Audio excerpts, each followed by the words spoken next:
We are live. Let's get things in order first. Make sure all you guys out there can hear me today. I'm not too loud, hopefully. Give me a thumbs up if you guys can hear me today. And give me a thumbs up if you can hear me in stereo, not like last week.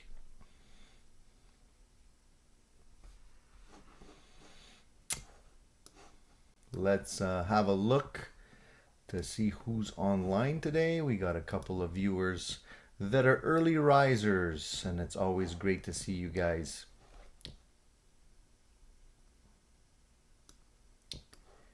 So can I have a thumbs up, guys? Can you hear me okay? I see that Christopher's in the house. Nice to see you, Christopher. Good morning. All right. So today's already March. We're March, guys. I mean, time is just flying by. I'm so happy to see that we're getting a little bit further away from winter time and getting closer to spring. Once spring has sprung, all kinds of things change. Your attitude and the outlook on just life in general, you know, being out there in the sun. Maybe some of you guys out there are lucky enough to be living in nice warm environments where it's hot all the time, but definitely not the case here, and we're still in the cold. Although today's a beautiful sunny day, so I'm gonna try and get out after this event and spend some time outdoors and soak up some vitamin D, and definitely want to take advantage of a beautiful Sunday morning. So Christopher, thank you for confirming that the sound is good. I don't know what happened last time, but I was getting a mono signal for some reason, and I have things set up like I normally do, so I really don't understand. Maybe it's a bad cable. I might have to change my cable.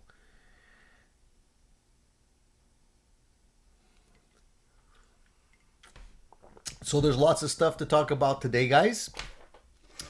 I definitely want to put out a main question this morning, and maybe you guys can think about this. I'll even type it in the notes so you guys can keep this in mind. But the first thing I want to ask you guys is, are there any cool deals out there on gear?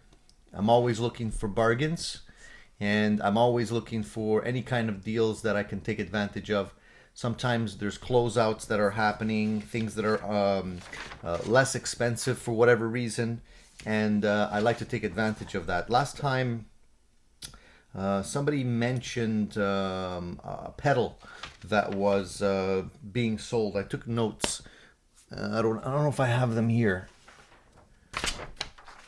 Let me see if I could. Where was that note?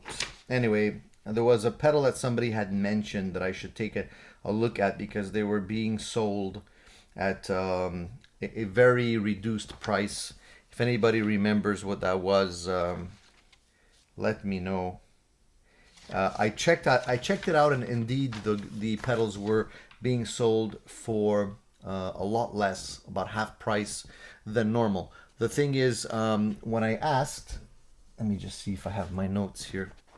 When I asked about it, they were saying that they were selling them at that reduced cost because they weren't selling that well, and they were trying to liquidate them.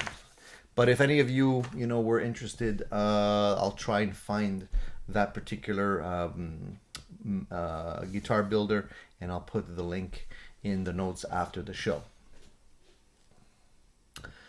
All right, so let's say hello to a few people that are already online. So we have Christopher online. We have Ed online. We have Elmar Berger from Germany. Hey, how's it going from Germany?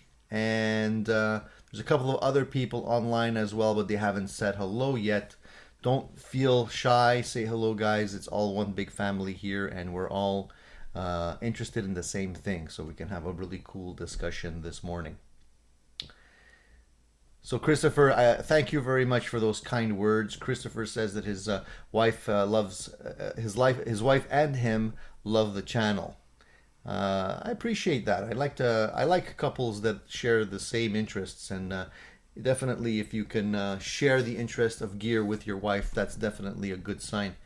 And he says he got his 50s bass set up just the way he likes it, and absolutely love it. Great.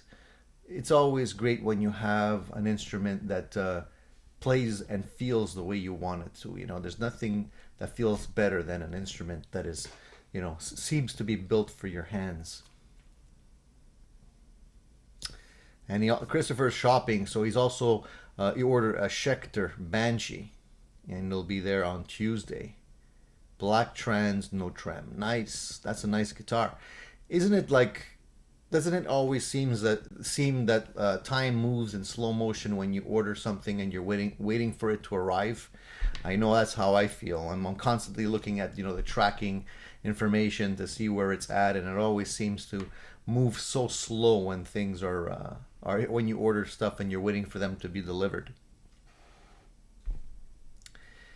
Keith's in the house too. Hi, Keith. He's in Florida. Lucky man. Keith, what's the weather there in Florida? I bet it's way better than it is here. Last I heard, it was supposed to be pretty rainy, but hopefully is not the case, and you have some great weather.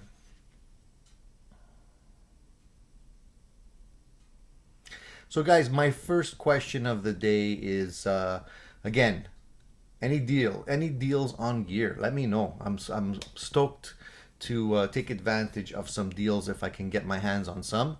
And I want to ask you guys if you spotted anything that I didn't see. Let me know. So I did a video that I posted yesterday, late last night yesterday, and there was a hockey game happening, so it was pretty quiet online. But basically, I did a shootout, an acoustic guitar shootout that I've been meaning to do for a long time. Maybe some of you are not into acoustic guitars, I don't know, but I love both electric and acoustic guitars. I think it's essential to have one of each. And acoustic guitars are wonderful to play, especially when you want to just, you know, play some nice chord songs and, you know, maybe practice your singing and come up with cool chord change patterns. A lot less hassle than having to break out all the gear and plug everything in. You can get right to it and start playing on acoustic guitars.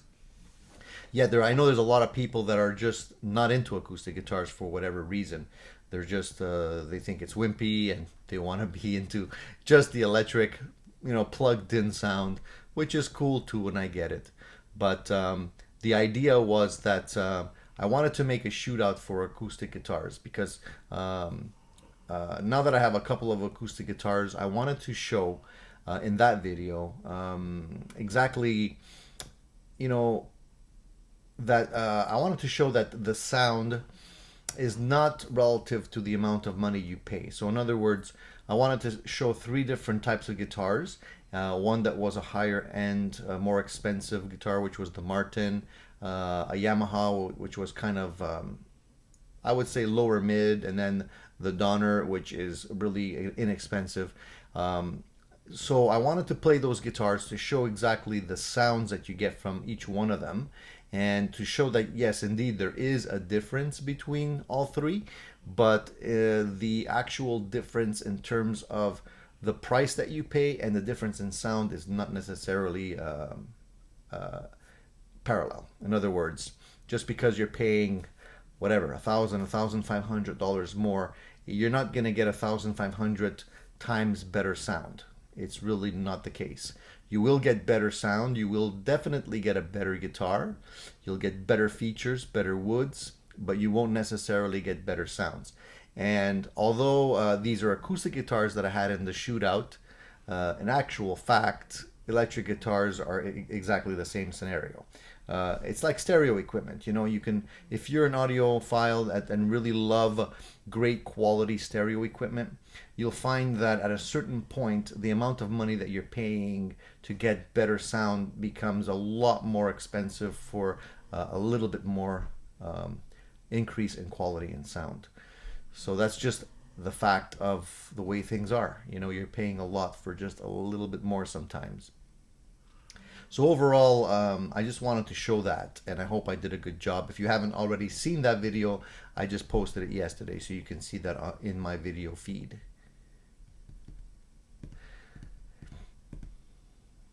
So I have a question here that says, what do you think of the Fender HM Strat? It's funny because I've tried the HM Strat, the original version that they had out back in, I think, the 80s. And it was interesting. It was a cool guitar. I mean, you know, Fender at that time wasn't really doing the heavy metal thing. And so it makes sense that they came out with a guitar to kind of get some action going in that market. I thought it was cool. I liked it. It reminded me of some versions of, you know, the Charvels and all that kind of stuff. And I think they're just kind of reviving that for nostalgia. I don't know if they're intending to keep that forever in the lineup. Probably not. I wouldn't assume that it's a huge seller for Fender, but they're really, you know, they're coming out with a whole bunch of different guitars now, guitar shapes, are trying new things, and I guess it's just another item that they can sell in their lineup. Hey Paul, nice to see you back again. Definitely, we have definitely a few very familiar faces. I'm glad to see you guys hanging in there with me and coming in on Sunday morning nice and early. I guess you guys are not going to church. It's okay. He'll forgive you. The big guy will forgive you for sure.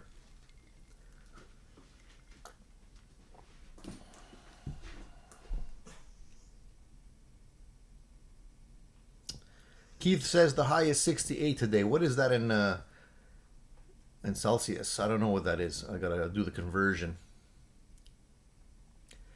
Keith says his favorite guitar is Gene Baker Robin Ford model. I gotta look that up. I'm not even familiar with that model.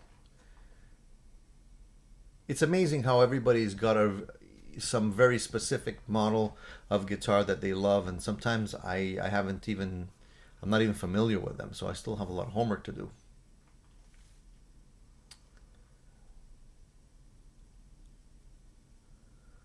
Christopher says he'll watch my acoustic guitar shootout video today, and he's in the market for a thin one, like the Strat acoustic. I've tried some of those thin acoustic guitars in the past, Christopher, and to be honest, they're cool because they play like electric guitars, but they definitely don't have that full acoustic sound. There's no way you can get that full acoustic sound from a very thin hollow body guitar. Back in the day, Kramer was doing those, and I tried one of those, and I'm pretty sure the Fender one is the same. It's great because it's flexible, so if you want to play acoustic for whatever reason and try and get that acoustic sound, you can get it, and try, but you're kind of getting the acoustic, kind of getting the electric, and you're not getting any one really 100%. So if that's what you're looking for, by all means, they're definitely cool, but I don't think you're going to be able to get the sound, you know, of a full body acoustic guitar out of those thin ones.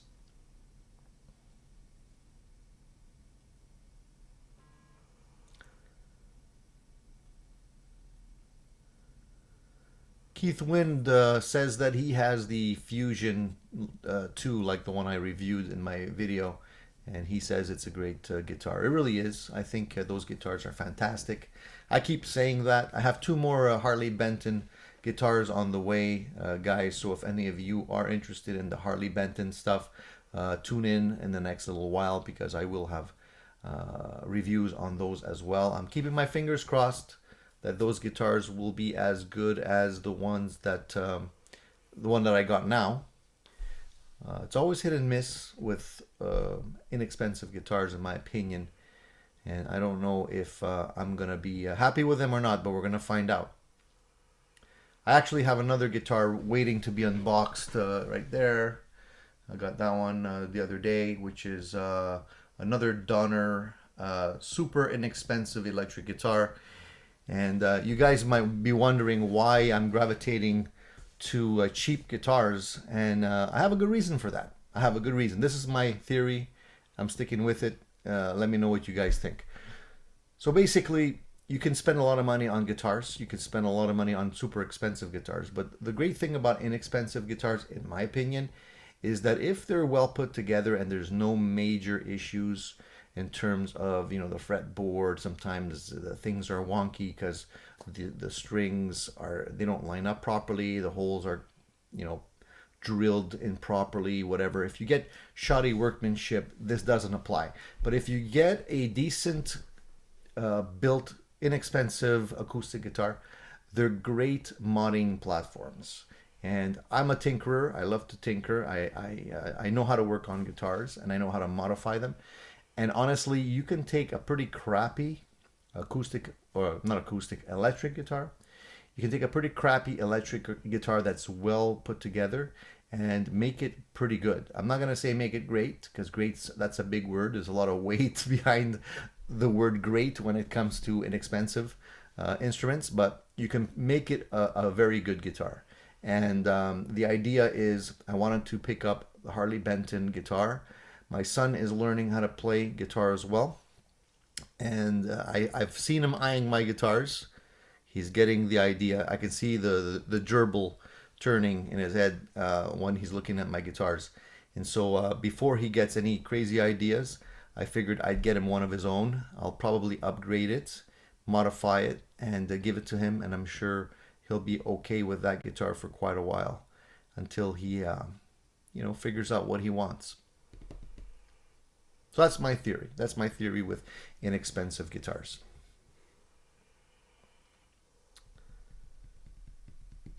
So Ed has a question. He says, what do you mean when you replied to my comment that the Spruce top was more balanced than a Mahogany top? Okay, Ed, what I meant by that was that Spruce, in my opinion, a solid Spruce top lives pretty much in the mids in terms of frequencies, and it's balanced. So when you play an acoustic, you'll see that different woods produce different types of sounds. Some people will agree with this, some people will not.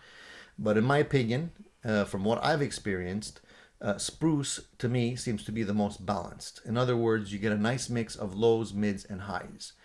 Other types of woods that they might use, and this you have to take with a grain of salt, because often when you're dealing with laminated acoustic guitar tops, they laminate them with other kinds of wood. So although they might say it's mahogany, unless they're saying it's solid mahogany, what I'm telling you right now might differ.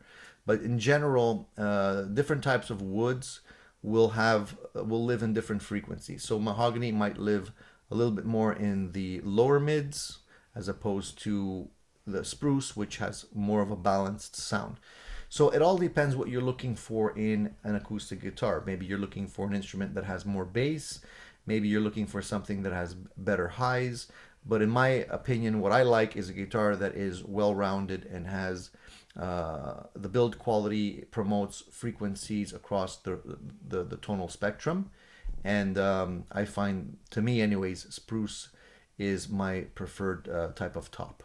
And that's, I guess, the reason why a lot of acoustic guitar builders do go for Spruce. Mahogany's in there too sometimes, but usually reserved for the sides or the back. I don't know if that clarifies things.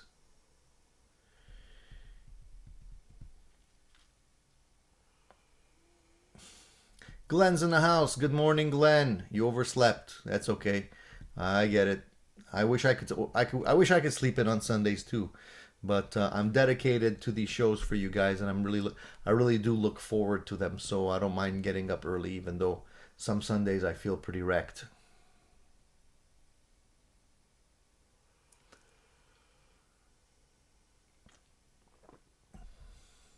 Keith says, last check, they were still taking pre-order sales for the Spark. I'm trying to get my hands on one of those guys. Trying to see if I can get one to review and see what all the hoopla is about. I know there's a few units that they've started to ship to YouTubers and whatnot, but probably won't get my hands on one for another little while yet. So what's going on with this coronavirus? It's pretty crazy, isn't it? can't believe it. I mean, it's really stressful right now. Luckily, in Canada, we've only had a few reported cases, and hopefully it'll stay that way. And I know they're working on some kind of a remedy, well, a remedy, some kind of a vaccine. I know they're trying to fast track it, but who knows if that's going to mean another couple of months and if it'll even be effective. But I know that this virus has got a lot of people worried, and honestly, it's affecting the pipeline. If you've noticed, a lot of things coming from China now, the shipments are really, really slowing down like molasses because everything's shut down. I know my contacts overseas are basically sitting tight, and last I heard, things were still not moving as they should. The government was still basically keeping people at home, and there was like nobody going to work for another little while, maybe till the end of March. We're not even sure. So if any of you have orders placed from companies in China, you might be out of luck for a little while, and you're gonna have to sit tight unless they have distributor locations in other places in the world. Who knows? Keeping our fingers crossed and really praying for the people that are affected big time by this virus, and hopefully it doesn't propagate throughout the rest of the world. Kind of hard to keep something like that at bay. So one thing that I saw that was pretty cool recently that I wanted to talk about was Kirk Hammett has the Peter Green Les Paul. I don't know if you guys are familiar with this situation. Excuse me, I'm just gonna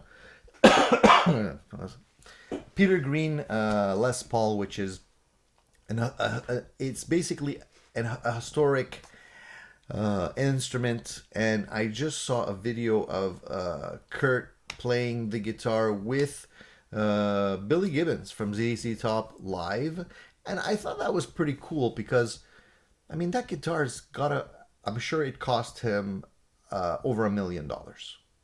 I know that the previous owner of that guitar sold that guitar for $2 million, between $700,000 and $2 million, somewhere in between there. Kurt says that he didn't pay $2 million for it, but I'm sure he paid over $1 million.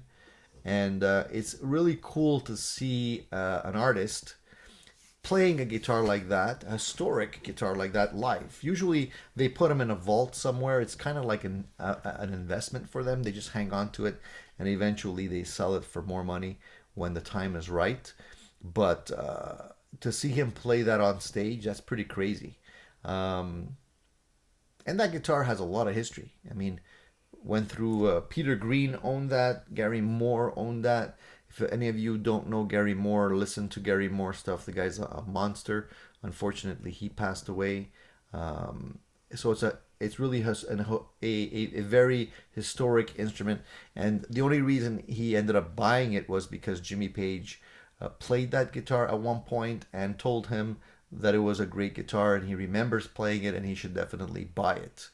So it's funny how guitarists will give advice to other guitarists. You know, basically Joe Walsh told Jimmy Page to buy his number one Les Paul, the one that Jimmy Page is using and is known to use. So Joe Walsh told him to buy that guitar, and Jimmy Page bought that guitar and has played it ever since.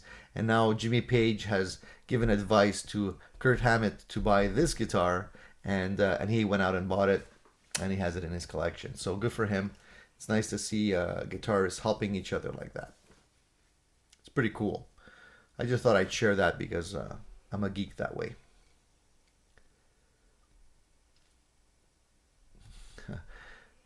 Hey Christopher, you like the mug? I appreciate that. They're not for sale, unfortunately. I don't sell mugs because they're just too fragile. If I had to ship them out, I definitely would break. It's not worth it. And but I appreciate it. If ever I change my mind and get a mug that is very durable, maybe I'll market them on the channel. I was thinking about doing some t-shirts, but I don't know if you guys would actually want to go out in public with an Addicted to Gear t-shirt with a big logo on it. But that's something I could probably do. We'll see. I'll let you know.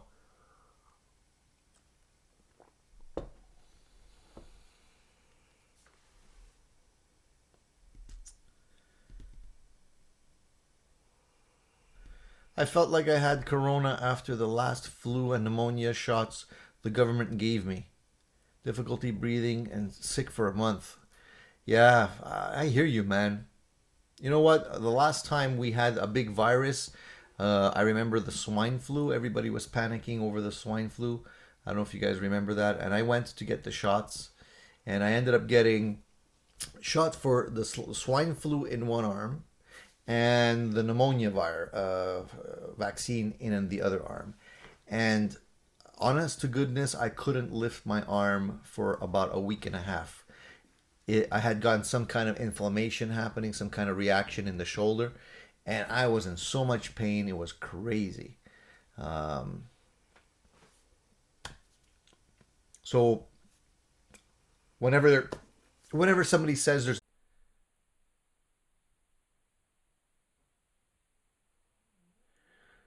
all right, should be better soon.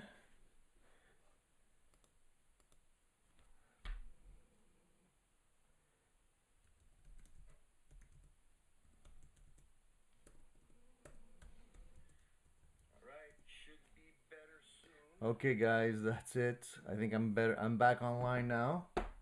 Let me know if you can hear me and see me. Sorry about that. Crazy, crazy. You know what? I've ever since I purchased this Mac, I bought it used, and I should not have purchased this thing used. Been having problems with it ever since. Crazy little things. Lately, it's just been like freezing on me for some strange reason. I think it's time to look into something brand new. Usually, I don't have problems with Macs. You know, that's the reason I bought a Mac. I had an older one and it worked well for many, many years, but this one has been nothing but issues from day one. Super slow. There's something wrong with this computer. I don't know what it is, but anyways, sorry about that, guys. Glad you guys stuck around. So we got a few more people online. Hopefully you guys didn't bail on me. John Flood, um, Fat Philosopher. That's a cool name. That's a funny name.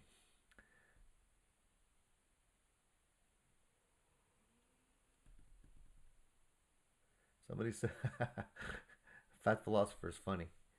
A wax figurine of yourself. Yeah, that's it. I wish. That'd be cool. So let's go back a little ways here and see what kind of questions we had before the thing froze up on me. Um,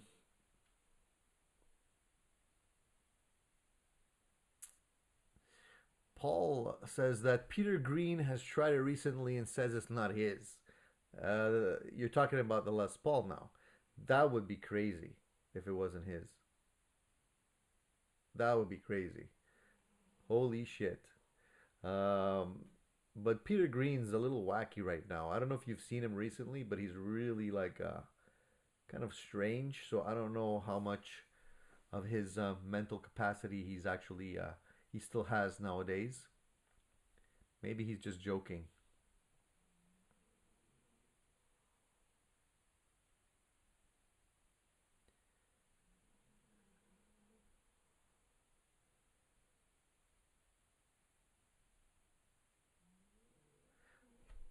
All right, so what else do we have in terms of questions here? We got questions, so let's look at them. Vox Guitars Rock. He came in late, so he missed a bunch of stuff. Well, you could definitely play back the stream after we put it live. That's not a big issue, but I'm glad you came back today. Uh, Fat Philosopher says he won't buy another Gibson till they stop the lawsuits. You know what? A lot of people are jumping on that bandwagon, and I tend to agree. That kind of sucks that they're doing that, and it's like, they're using the wrong approach. I think if Gibson makes a good product, people will buy it, and they don't need to be bullies and try and bully everyone into you know, not buying other people's stuff. Just focus on making good guitars. Volume's too low, guys. I'll turn it up for you guys. Let's see. Is the volume better now? Let's have a look. See at the levels. You're right. It is a little bit low. How's that? Is that better?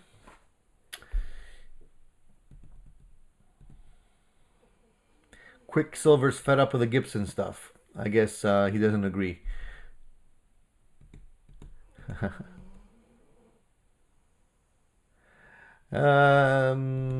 Somebody's asking me what my number one guitar is. Great question. That's a hard question, actually. Honestly, it varies per day. Every day it's a different one for some reason. I don't have like one favorite that I would play all the time. Otherwise, I'd only have one guitar. Lately, I've been playing... What have I been playing? I've been playing a lot of my less expensive guitars, believe it or not. On my rack here, I have my Fender 62. I have a Kramer guitar that I like. I have a red Telecaster. I have my PRS 245 SE. And I have another Squire humbucker guitar. And those are the guitars that I have here right now. I'll vary between. There was a phase when I was playing a lot of Telecaster guitars. I got into Telecasters big time. Then I kind of went into. I really like PRS guitars as well, but I don't usually take my US PRS on the road because I don't want to damage it. So I'll play different things. I mean, honestly, I can't answer that question. But if I had to keep, if I had to keep one of my guitars, which one would I keep? Great question. I wouldn't be able to keep just one. I know that.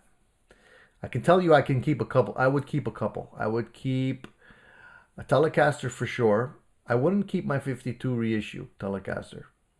I would actually keep the Telecaster I built, which is a white Telecaster with a rosewood board.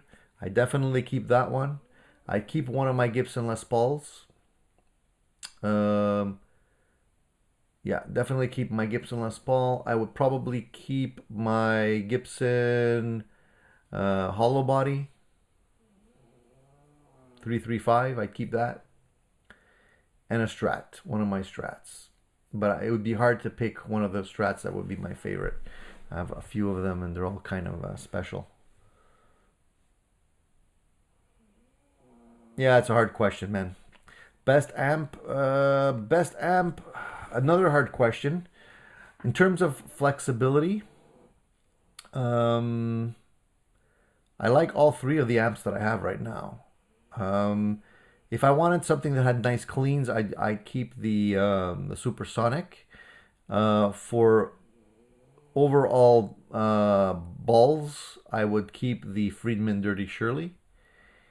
And flexibility, I probably keep the Brunetti Pleximan that I have. And the Blues Breaker, sorry, not the Blues Breaker. The Bass Breaker is great. Again, I can't.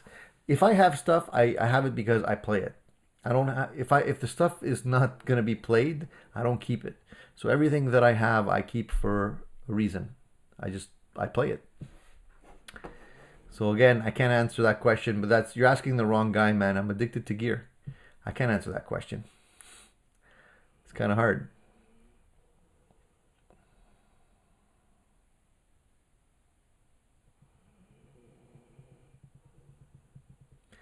Show us my number one guitar. I can't. I can't show you my number one guitar.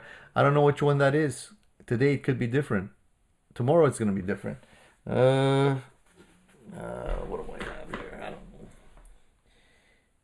I don't know, man. I can't show you. They always change. They're all great. I wish I could just pick one. And my best pedal.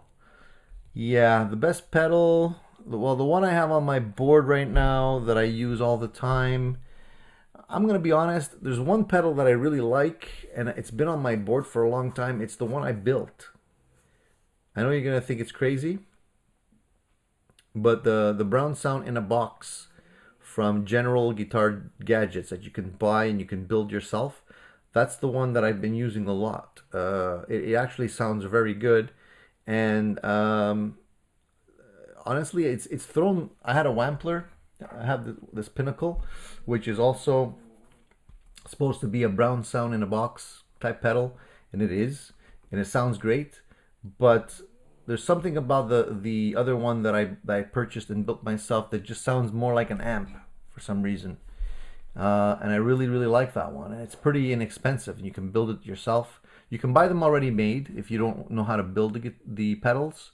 Just tell the guys over at General Guitar Gadgets that I sent you. And they have some really nice kits there. And actually, I built it because I felt it would be cool to actually build my own pedal.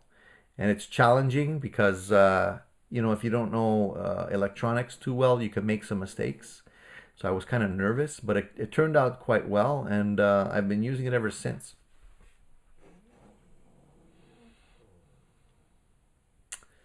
The Padded Pellet Room says, do I ever perform live? Let me know when and where, and I'd love to come and support you.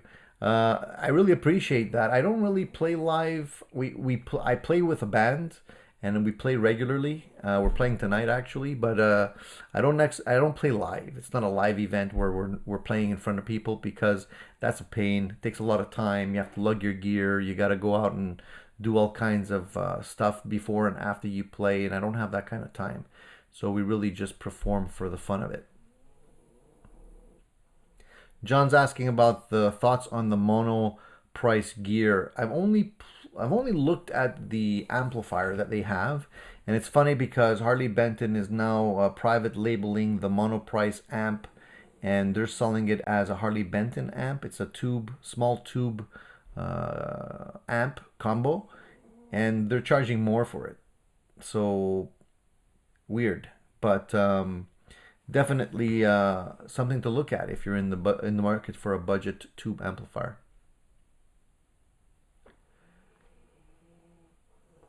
Fat Philosopher says he's looking at the Gibson Studio, feel that they are underrated. I don't know. I've only tried one, and I wasn't impressed. It was it didn't feel like it was well put together to me, but it could be that the shop that was selling it just didn't set up the guitars properly. It was a first impression kind of thing, but I didn't feel that it had the resonance of some of the other Gibsons that I have.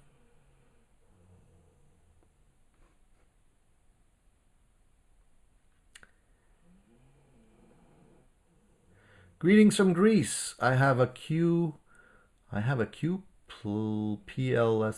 What do you think about the new Epiphone Joe Bonamassa LP model?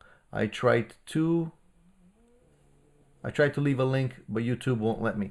Yeah, YouTube blocks links when you try and add them to your comments. It thinks that you're trying to put a link to your own channel or something like that and spam, so you can't leave a link like that. But I saw it. I saw it online. I saw Joe talking about it. It looks cool.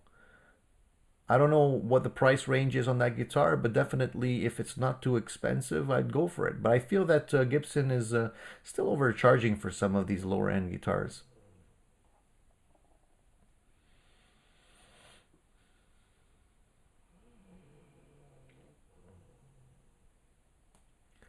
I think a Telecaster is better for recording, but a Les Paul is better for live.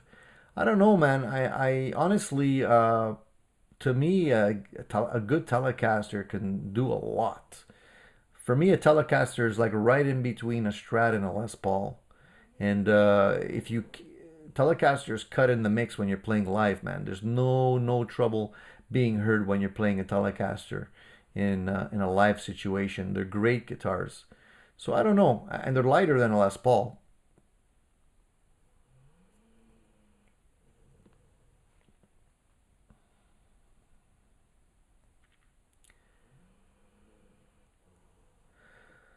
Fat Philosopher says, that's the second time a YouTuber saying he loves the Dirty Shirley. Only 2 times you've heard that said? The Dirty Shirley is a crazy amp, man. It's crazy.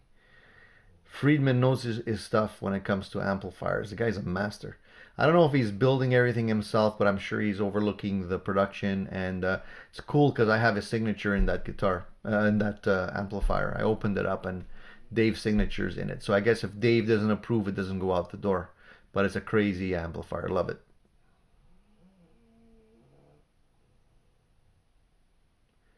Somebody's asking me about Long and McQuaid, my experience. Long and McQuaid, for those of you who don't know, is a local shop here in Montreal, in Quebec. They have chains all around. My experience is that meh, they're okay. I don't feel that they stock the usual stuff. Their selection of amplifiers sucks. They don't have anything beyond the standard stuff. Sometimes you might see some Mesa stuff there, but mostly it's Fender, Trainer, a couple of Vox amplifiers, stuff like that. They don't really impress me because the stuff that they sell, let's be honest, guys, everything's overpriced, and at the end of the day, they could have a better selection of parts. Things like tone knobs, replacement tone knobs, and stuff like that. They do have a little bit of everything, but they don't specialize in anything, in my opinion.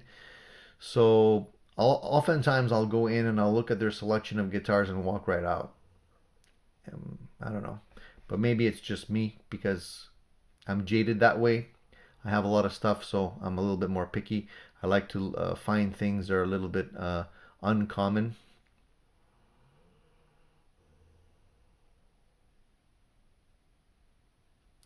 There's no, you know what?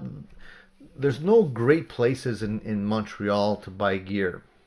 The only place that I'm gonna give a shout out to is Kits in the east end of Montreal. He sells used gear mostly. He gets a lot of used gear. Everything's used basically in that shop, and definitely has some good selection when it comes to used gear. Prices are reasonable. A lot of selection of amps that come in and out, and he definitely has some quirky stuff.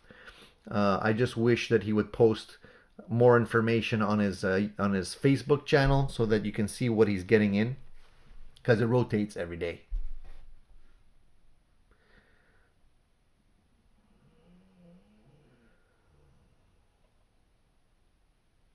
See you, Christopher. See you next Sunday. Thanks for tuning in. I appreciate it. Fat Philosopher lives in Japan. Wow, that's cool. Full of made in Japan guitars. I own a beautiful made in Japan Fender Strat. It's a reissue, and it's great. The Japanese stuff is fantastic. I'm a big fan of the Tokai guitars as well that are made in Japan. At least some of them are. The ones I have are. And if you can get your hands on some of those Japanese instruments, they're fantastic.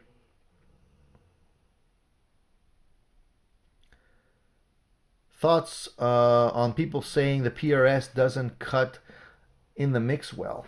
I kind of agree with that. I kind of agree with that.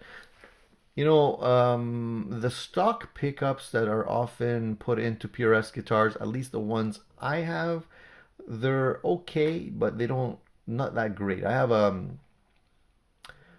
the two where is it? It's over here. The hollow body. I changed. Oh, I actually it's where did I put it? It's over there. The hollow body guitar, I changed the pickups on and it works much better. I have a US version of the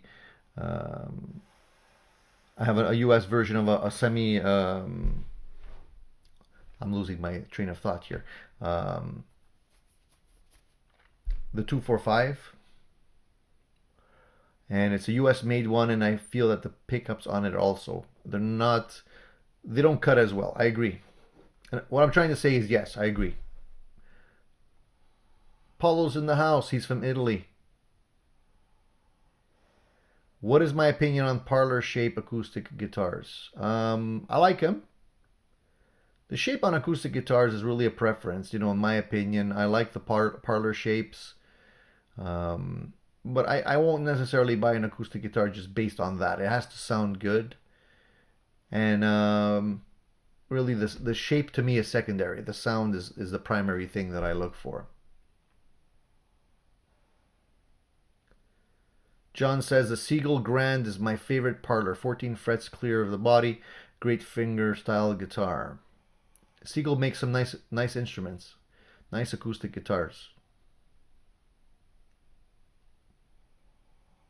Thoughts on the guitarologist quitting YouTube? Don't really care. I wish him the best. I don't know if there's any lack of YouTubers. I don't think YouTube's gonna care either. It's unfortunate for whatever reason he's chosen to do something else. But to be honest, working on YouTube as a YouTuber doesn't pay the bills. You know, if you do it, you do it because you love it, not because you're gonna get rich by doing it. Not by a long shot.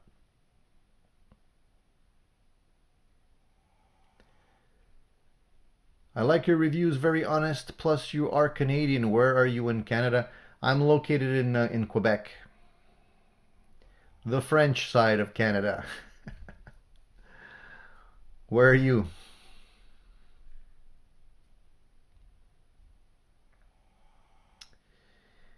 What other question?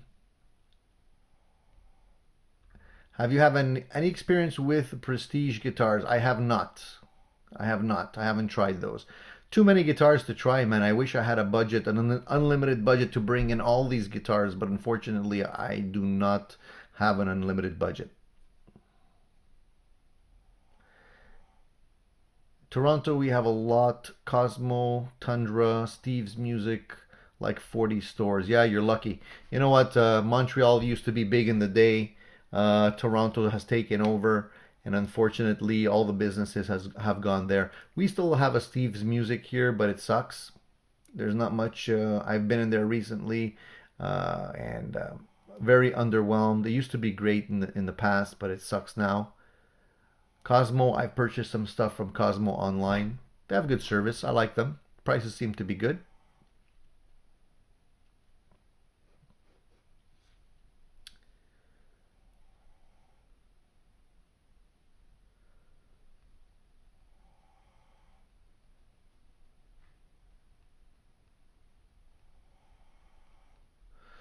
So other things I wanted to talk about before we run out of time. It's getting close to 11.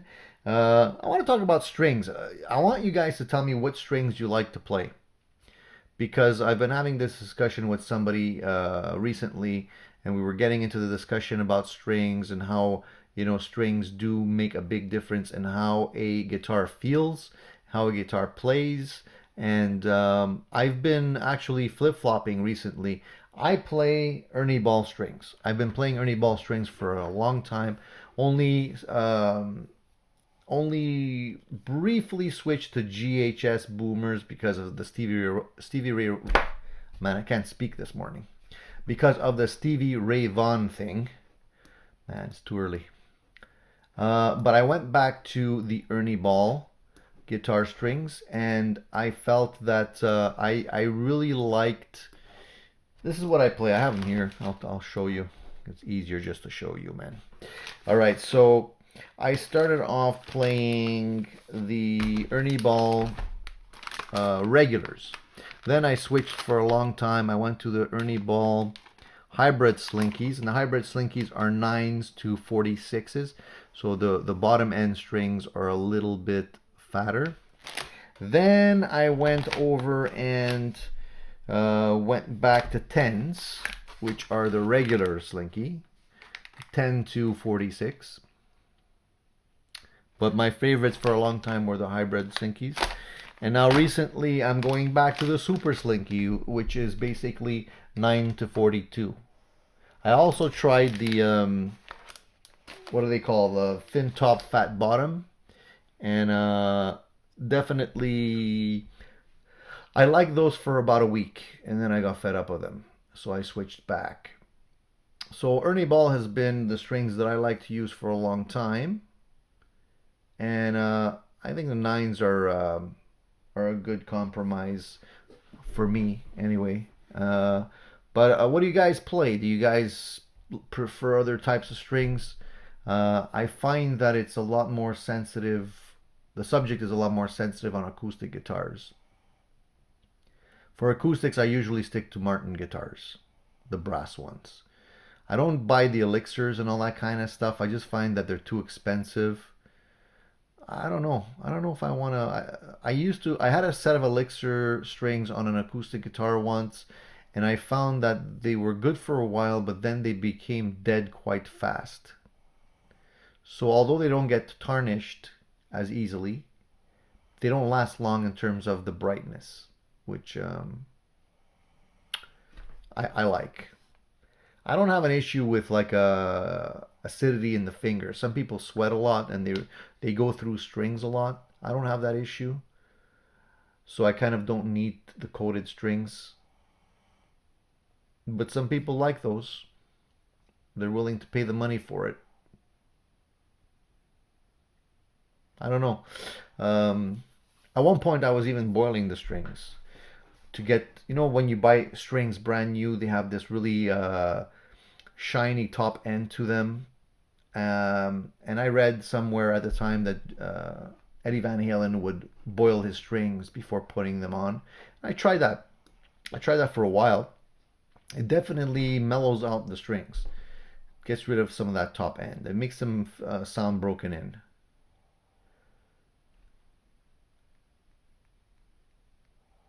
So that's what I like to use. So nobody's piped in about any cool deals. I guess there are no deals. I don't know. I was hoping there would be something cool to purchase, but I guess we're kind of limited today, right? By the way, I tried the Harley Benton. I finally tried this Harley Benton Thunder 99 pedal. I figured out how to use it. It's actually pretty cool. I plugged into it and went right into my cabinet. No actual head, no amplifier. This was kind of amplifying the sound. So right into this, right into a cabinet with some pedals. It sounded pretty good. So if you have pedals and if you want to go straight into a cabinet, say you want to go into a cabinet with a multi-effects or an amplifier simulator pedal, something like that, you can actually just take these two pedals, go into your cabinet with no head. You don't have to lug it around. Sounded pretty good. I'll have to do a review on that soon. I change my strings. It depends.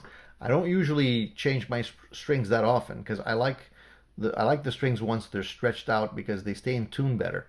So often I'll change the strings either when I need to do an adjustment on the guitar, whether I have to adjust the neck or the frets, do a fret level or polish the frets, or if I break a string, I'll change them. Otherwise, I kind of tend to stay with them unless they become really dead. So that's just me. I go through a lot, so I buy the strings in packs. These are, I guess, budget packs, you would call them, packs of 3. I get them on Amazon uh, because they're almost the same price as what you would get in the store. And if I go to a music store, I'm probably gonna go in and buy something else and spend more money. So I figured it's better for me just to get them online.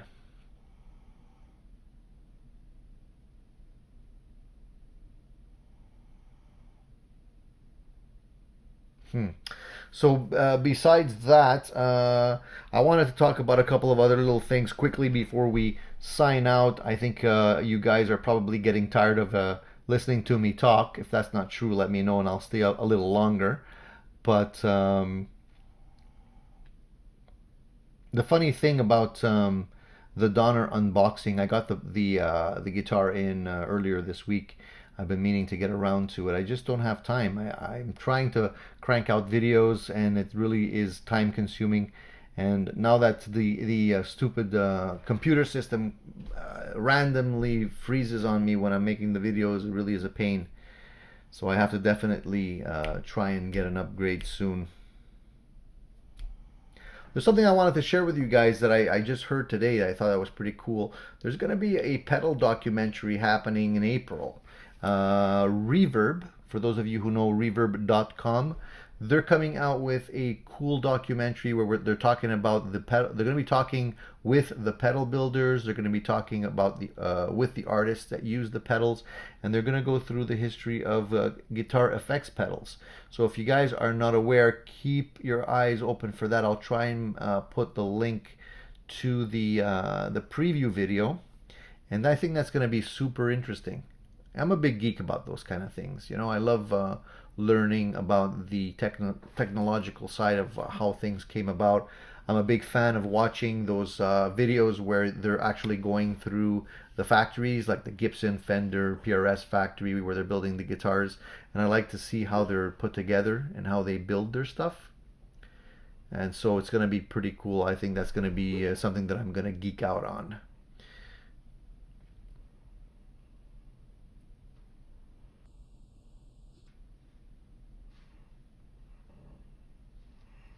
So guys, I think we're going to wrap it up. It's 11 o'clock. Unless you guys have any last minute questions for me, I'll definitely want to try and at least answer some of the last questions we have here.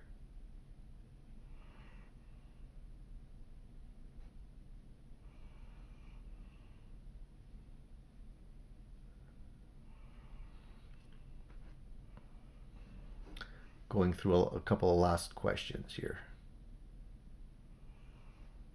Do you think the Donner 3/4 size acoustic would be as good as the one you recently purchased? I would assume it would be. If you're buying it for a younger person, I think that would be great. I don't think there's any reservations in buying a smaller scale. It's hard to get smaller scale guitars for some reason. If you want to buy a small sized electric or acoustic guitar, they tend to cost more.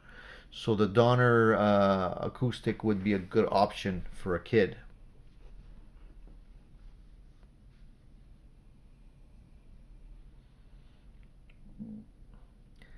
Fat Philosopher says, I think running pedals in a modeling amp is okay if you're playing live. Otherwise, I don't see the point of it. Yeah, I think you're right to a certain degree. Modeling amps are like, I don't know, when you start using modeling amps and mixing pedals, the sound overall is, it tends to make everything sound the same. That's my only, the only issue I have with modeling amps is that you can play almost any guitar through them and they kind of sound the same.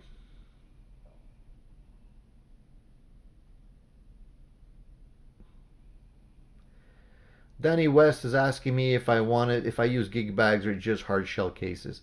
I usually use hard shell cases because I often gig in the winter and there's snow and slush on the ground, and if I need to put something down, a gig bag won't cut it. Hard shell cases, I usually get the molded ones. I'll spend the extra dough to get the molded ones because they last a heck of a lot longer. I have yet to have one break on me, and I still have the first hard shell case that's molded that I ever bought. And I've been playing for a long time.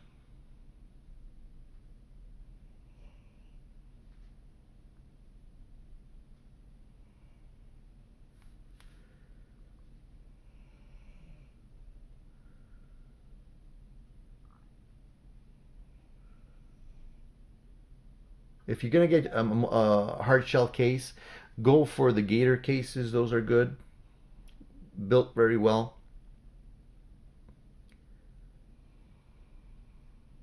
If you get the ones that are just covered in like a Tolex, I would stay away from the tweed stuff.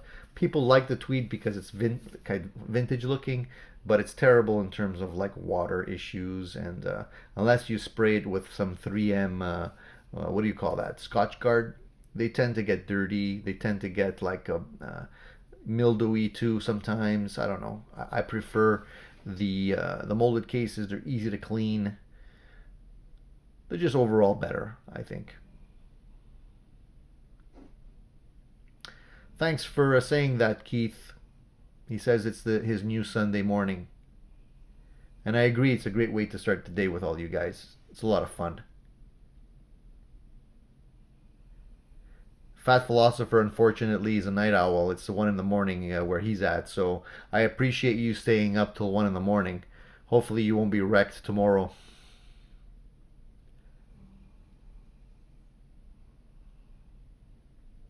Gig bags, getting back to the topic of gig bags, it's funny because all the Donner stuff ships with gig bags. They're like not great. I'm gonna be honest, they're okay. I guess if you're stuck, but I wouldn't put an expensive guitar in those gig bags. It's good for keeping the dust off of the guitars, but that's about it.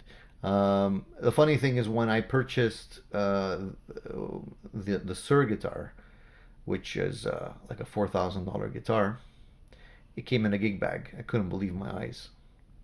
That thing should have came in like a freaking titanium case for the amount of money that we paid for it, but it came with a gig bag. It's a good gig bag, but not $4,000 good. So I have a question for you guys. This is just general question, my own. I'm just curious. What are you guys keeping your guitars? How do you guys keep your guitars? So for those of you who don't have more than one guitar, it doesn't apply. But if, for those of you that have a bunch of guitars, where do you keep your guitars? Do you keep it on a stand? Do you keep it in a bag, in a case? Do you hang it on the wall? What do you do? I'm just curious. You know, I have this rack here that I purchased that can hold a couple of guitars. It holds 5. It's pretty cool. I bought it on it's a Hercules case, a Hercules rack. I like it because it doesn't damage the guitars. It's well padded. It's sturdy. It doesn't like. It's not rickety. It works well, but it's only good for 5 guitars. So if I have any other guitars, I generally don't like to keep my guitars on racks because kids, the dog, it's an accident waiting to happen. But I also don't like hanging the guitars on my wall like I see a lot of YouTubers doing just to like have something to look at on the wall behind them. That's an accident waiting to happen too. And I don't know. I prefer to keep my guitars in cases and in a nice climate controlled place so that it doesn't get affected by humidity or dryness, especially in the summer. What I like to do is I like to keep my guitars on racks. Not this kind of a rack, but you know those shelving racks that are stainless, so you can actually lie them down in the case in the racks. I like to keep them in there. The reason for that is if ever, God forbid, knock on wood, that there's a flood in the house, they're not gonna get damaged because they're off the ground. I would have to be totally underwater to to lose the guitars.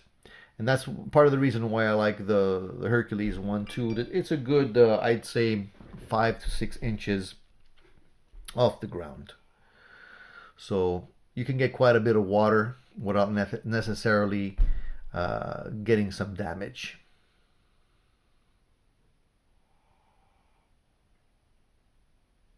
The other thing is the amps too. I like to keep the amps off the ground.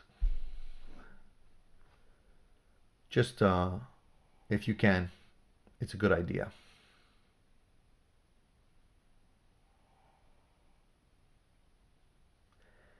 Fat Philosopher says, my last guitar purchase was an Ibanez for my daughter. What guitar would you recommend for girls? I don't think it really makes a difference whether or not you're buying the guitar for a girl or a boy. Now, if you're buying an electric or an acoustic, that's different. Are you talking about electric guitars or acoustic?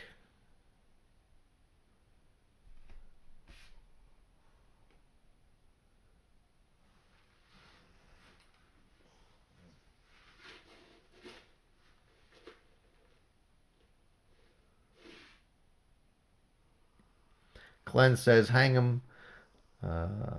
hang them on the wall in my room on string swing. Okay. I don't know. I always feel that if you hang them on the wall and those things come loose, they're just going to be crashing. They're going to be coming crashing down, and that's it. Bye bye guitar.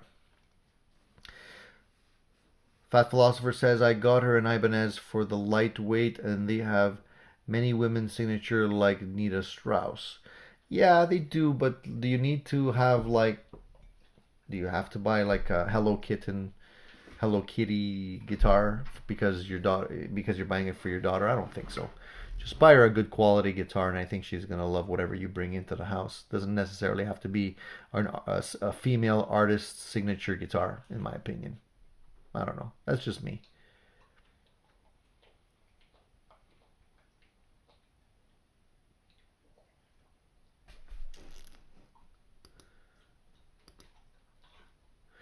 Yeah, always in the case, always in their case, mostly horizontally in somewhat climate-controlled room. The humidity heat is a bitch here in Greece. It's actually a bitch here in Montreal, in Quebec, because we vary in temperature between winter and summer, probably a good 30 degrees. Probably more than 30 degrees. What am I saying? In the winter, we can get down to, let's say, easily minus 25, 27, 30 Celsius. And in the summer, it would go the other way. And you can get easily up to, 36 sometimes. So that's a big swing in temperature, and it really wreaks havoc with the guitars. I like to use a dehumidifier in the summer to basically remove the humidity and get the humidity levels down. And in the winter, it's the opposite. We have to humidify the heck out of the spaces because it becomes so dry.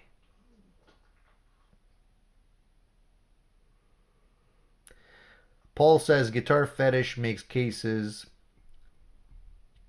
that carry several guitars that fold up into a case. I've seen those. I've seen those. They look like suitcases, and they open up, they fold out, and you can put a couple of guitars in them. I don't know how well they're built, and the only reason I didn't order them was because with the shipping, it's actually pretty expensive to ship to Canada. How often do I adjust my truss rods in Canada? I usually adjust my truss rods every time I change my strings, because that gives me an opportunity to reevaluate any movement in the guitar. So I would say, I don't know, every couple months. Sometimes it's not required and I don't need to do anything to it, but I like to check at that point. Whenever I do a string change, I hydrate the fretboard, I polish the frets, I readjust the intonation whenever I change gauge in my strings, and I'll adjust the truss rod. I do a full setup, in other words.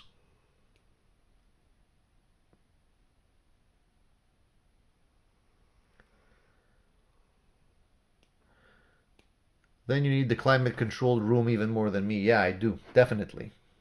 Definitely. It's crazy over here. Got to take care of your guitars, man. If you want them to last, especially acoustic guitars.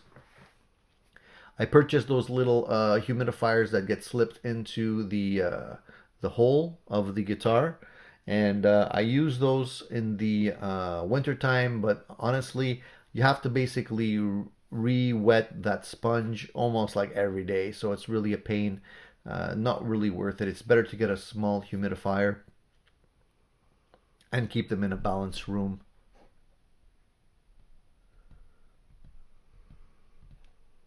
Good morning, Joe. Joe, you're late. We're almost wrapping up over here now. We've been online for over an hour already. We usually start the show at 10 o'clock Eastern time on Sunday, just so you know. You can catch the rest of the show and everything that we talked about today on the once it's posted. You'll see it from the get-go.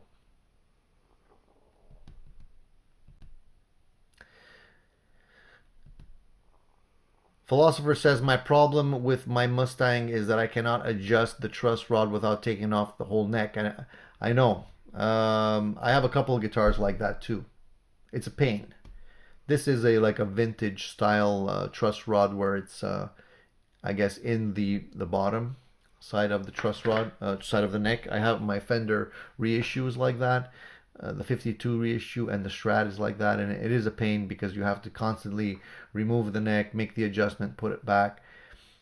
That's why they eventually canned that idea and went to the top loaded adjustment for the truss rods, which I feel is better all around. But for people that are sticklers and really want they really want that vintage look, then I guess you have to go with that. But it's not easy to adjust. It's pain. I agree. It also damages the holes and the fret in the neck. Every time you take it off and put it back on, it weakens that point of attachment. So it's better if you can buy a guitar that has a truss rod adjustment that is easy to do without taking off the neck. That would be better.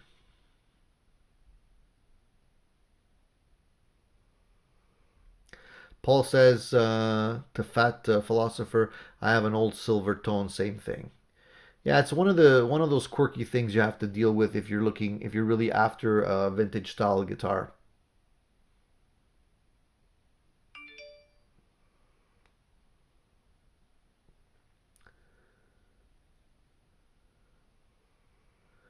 Nelson, how's it going, man? Thank you for joining us. Little late to come in. As I mentioned, we start at 10 Eastern time, so for next time, we're going to be wrapping it up soon. I've been talking for almost an hour and a half. But thank you for joining us. If you have any questions before we wrap up, let me know. I like the spoke adjustment wheel as well. The spoke adjustment, the Harley Benton has that. I feel that's the best option. I think let me just check. I think, is it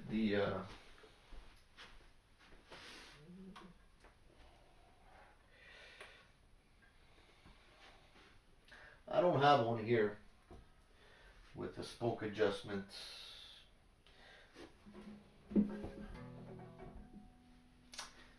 Yeah, but the Harley Benton has the spoke adjustment. I have it in the case. Those are the best. Charvel has that too. They make them like that as well.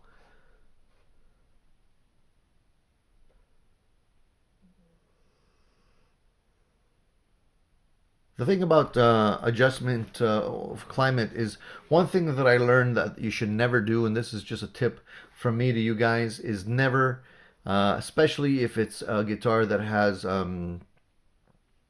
uh, is finished in nitro, don't take it out in the cold or leave it in the cold for a long time and then bring it in. It's gonna crack. It's gonna check.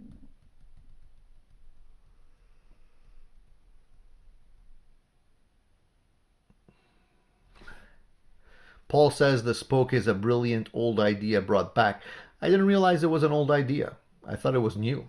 I thought it was a modern take on the whole truss rod adjustment thing.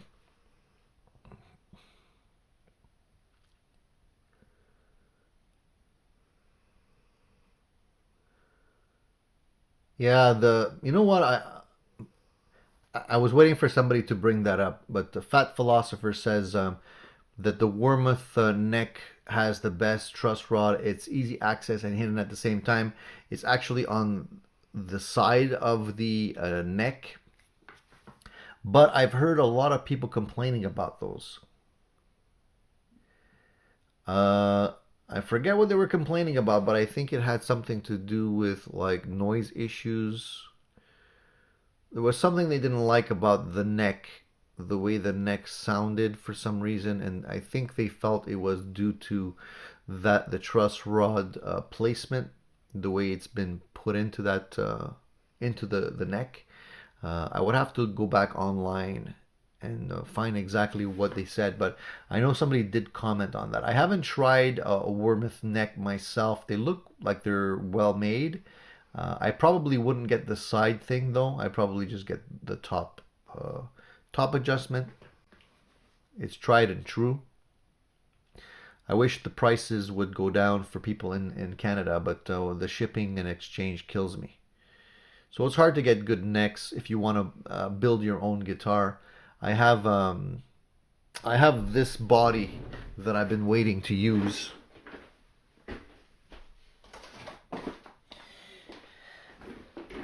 A lot of you guys might have already seen this. I think I showed it already on one of the live episodes, but I have this body and I wanted to either build another guitar, and I'm waiting to get a good neck for it. I really like the 62 reissues necks because they're a little bit fat, but I like rosewood and they're hard to get. Rosewood is getting harder to get. But I have this body I want to show you for a project right over here. And this body is I like it because, I don't know if you can see it here, I like it because it's 3-tone sunburst. It's only a little under 3 pounds, this thing, under 4 pounds. Really light, beautiful finish. Doesn't have any holes in it yet. Has the classic Fender single coil routing there. Brand new. I hope I'm not going to drop this thing. It's well packaged, as you can see. Look at this thing. It came in a molded folded thing here. I think I'm going to keep this for whatever reason. Put something else in there. Here you can see the back of it. Beautiful wood grain.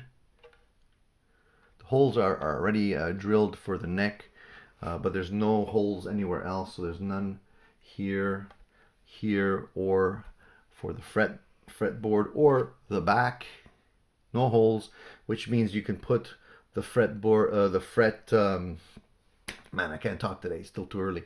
You can put the pick guard of your choice, and then you can drill the holes as you need them, and not have to worry about that. So this is a project that I need a neck for, and I want to get a good quality neck.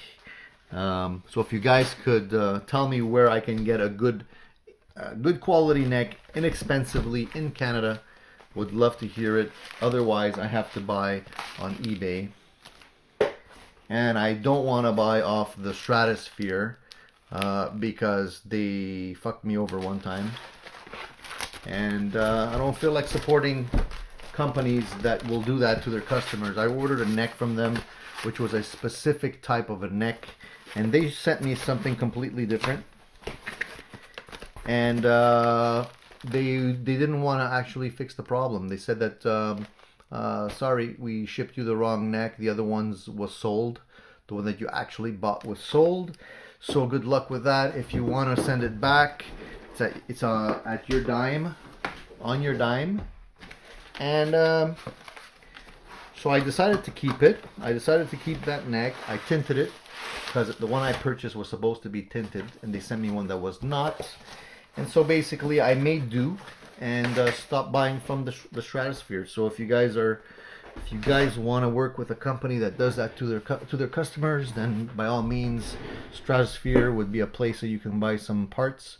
Otherwise, there's many other places you can get that stuff. I basically am boycotting them and telling whoever I can to do the same.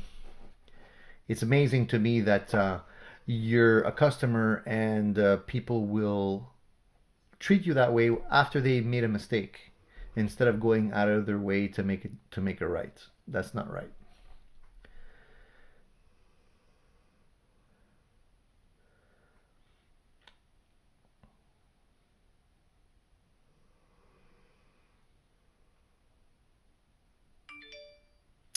Joe is saying that he's beginning to really like the roasted maple necks. The roasted maple necks are becoming, it's something that is becoming very fashionable. I'm a big fan of rosewood. I just like rosewood necks. I think the majority of my guitars have rosewood necks on them.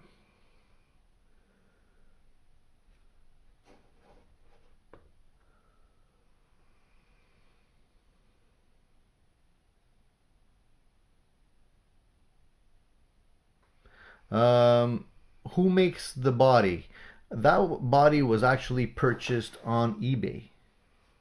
Um, I found a seller that I would have to look and I'll tell you the seller's name. I don't even know if they have multiples or if this was a one of, but the price was very reasonable. I would have to go into my account. I'll put the information in the link below when this video goes live. I'll check that out for you. Um, but I would easily buy another one of these bodies from them. It's flawless. It's not a seconds or anything like that. There's nothing that is crooked on it or rooted sometimes you get rooting that is crooked, or the woods are glued together and they're at an angle instead of being straight. There's a lot of little things that people try to sell on eBay as being good quality parts, but there's always a defect for some reason. This one is not like that. This one was actually well built.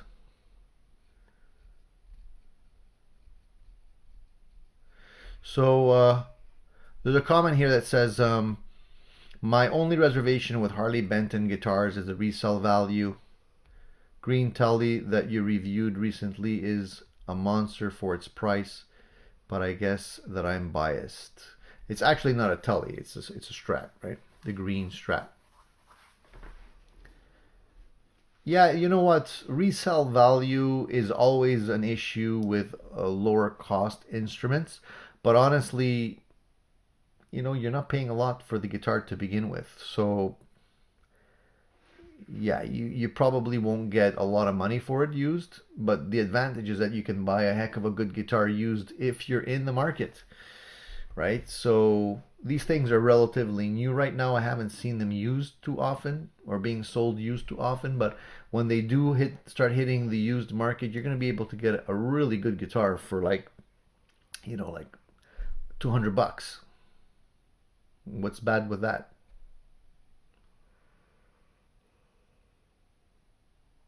If you're buying a guitar, to flip it, then and you want to keep something that will keep the resale value, then go with the big names. Fender, Gibson, whatever, Charvel, Martin for acoustic guitars. You'll definitely make more money when you sell them, if that's the idea. But if you just want a good guitar and you want to keep it, no harm with the Harley Benton stuff. And it's a great modding platform. Like, you might not want to mod your PRS, you might not want to mod your Gibson, but if you want to change the pickups on the Harley Benton and put something better in there, why not?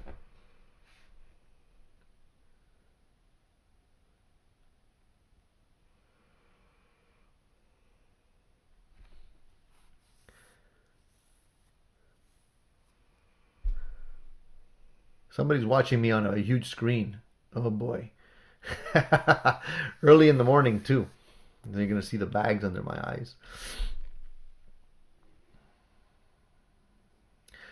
So Paul says Wilkinson is offering what he says is the best neck in the world.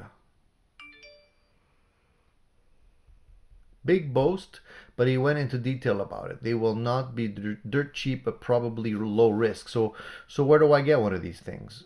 Are they selling them on a specific website? Is that on the Wilkinson site? And what is the reason why he says these are the best necks in the world?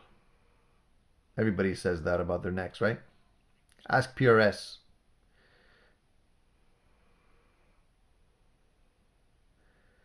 Joe says, remember when Vince showed me how he relicked necks?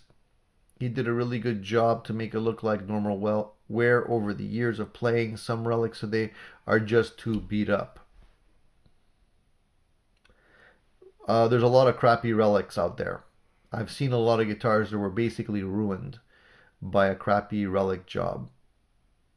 When it comes to relicking guitars, less is more. And you really have to know what you're doing. There's some people out there that do fantastic work, but they charge a lot for it because it is very time consuming. I would say if you're going to experiment with relicking, You have to know that you can't really relic a guitar with a poly finish to look like the old ones. You really have to go with something that has a nitro finish. And the best relic jobs will be if you take a raw body, paint it yourself with nitro, and then reverse relic it, you know. It takes a lot of time. You have to really want to do that. Joe, I think the necks on the Friedman Vintage series are the reason why those guitars are really appreciated. I think that they cost a lot of money. Those Friedman, I didn't realize how expensive they were, but they're right up there. You're paying premium dollar, but definitely the neck is what makes the guitar. For me, I would never spend that kind of money on the guitar. I have a Sir Modern Pro, which I really like, but I got that in a deal where I actually got it for a steal, and the thing's worth a lot of money right now. The neck on that guitar is fantastic. It definitely, if I could buy Sir necks alone, I'd buy those necks. You know, I probably pay a lot of money for that. But if Sir ever decides to sell necks, I'm sure they're gonna sell boatloads because they're fantastic necks. I'd love to be able to find a aftermarket manufacturer that can actually build next to the Sir spec, and I'd buy one right off the bat. One of the best Telecaster I ever played was a Sir Model T Telecaster because of the neck. It was fantastic. The body's the body, man. Body, whether it's made by Sir, whether it's made by Fender, there's no big difference. You know, it's just a question of woods. Yeah, you'll have a different carve to the back of it or whatever, but overall, it's a Strat style body or a Telecaster style body. That's not where most of the money goes. But the neck, that makes all the difference.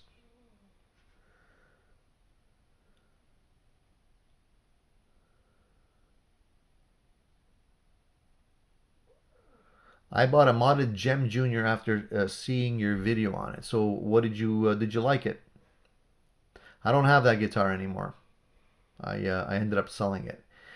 I liked it at the time, but eventually I got tired of it. And I'm not a big Floyd user. I don't really like the hassle of having to constantly tinker with Floyds.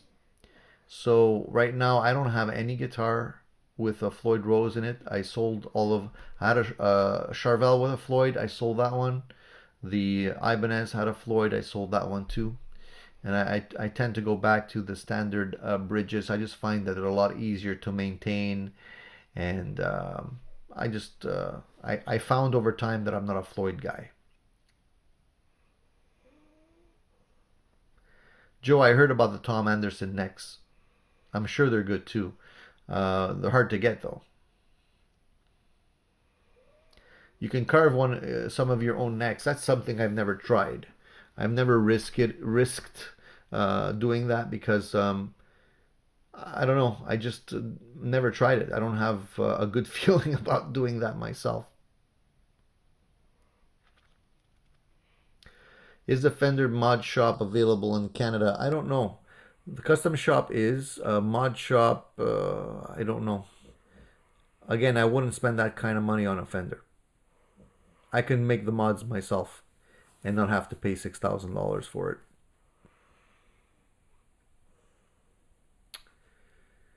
Paul says it will be on reverb. The wood is chosen by guys that work on them and follow the grain, etc. He's always slow from announcing to you buying, so you may have to check periodically. I'll keep my eye on it. It's the first time I heard about that, Paul. I know Wilkinson makes good hardware, so if the necks are good and if they're not going to be charging $800 for a neck, I would definitely want to take a look at that.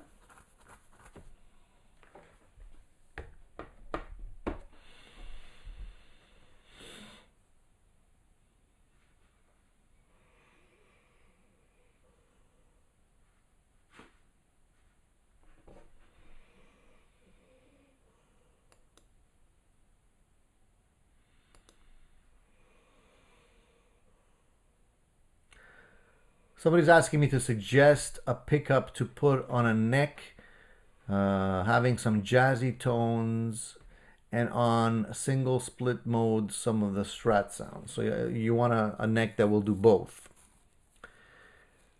My opinion is that whenever you go into trying to get a humbucker to sound like both a single coil and a humbucker, you always have to make some compromises. I've never come across, at least till now, a humbucker that will sound good in both a split and full humbucker mode. You know, I don't think it's actually possible. You're always going to make some compromises, because the problem is that you're using pots that are either going to be 250K or 500K. So you would need to have a push-pull system that will switch between 250 and 500 when you're splitting the coil. And a lot of people don't do that. Some companies do, but even at that, I find that you're better off sticking with either full humbucker or single coil. If you want something in between, you can always go with a P90, which kind of gives you kind of the best of both worlds. Not as fat as a humbucker, not as thin as a single coil. I would say you might also check out Porter pickups. The guys at Porter pickups are great. They actually can wind a lot of great sounding pickups. I've used them a couple of times. They have some great sounding stuff, and they definitely will be able to hook you up with something that will probably work well for you.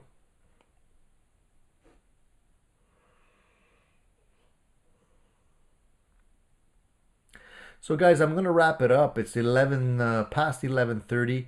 I've been blabbing now for over an hour and a half. It's hard to stop because I love the topics, and you guys always have really interesting things to talk about, and you get me going.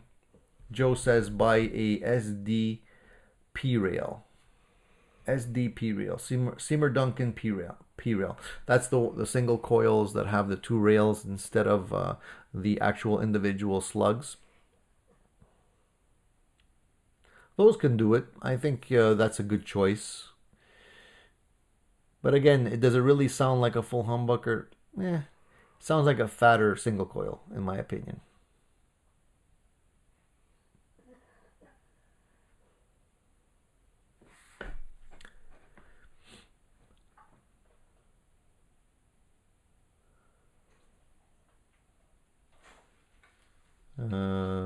Yes, that's 100% true. I bought a little 59 SD hoping to get a humbucker tone in a Strat slot. I had it push and use 250 pots as SD suggested. The humbucker tone was weak.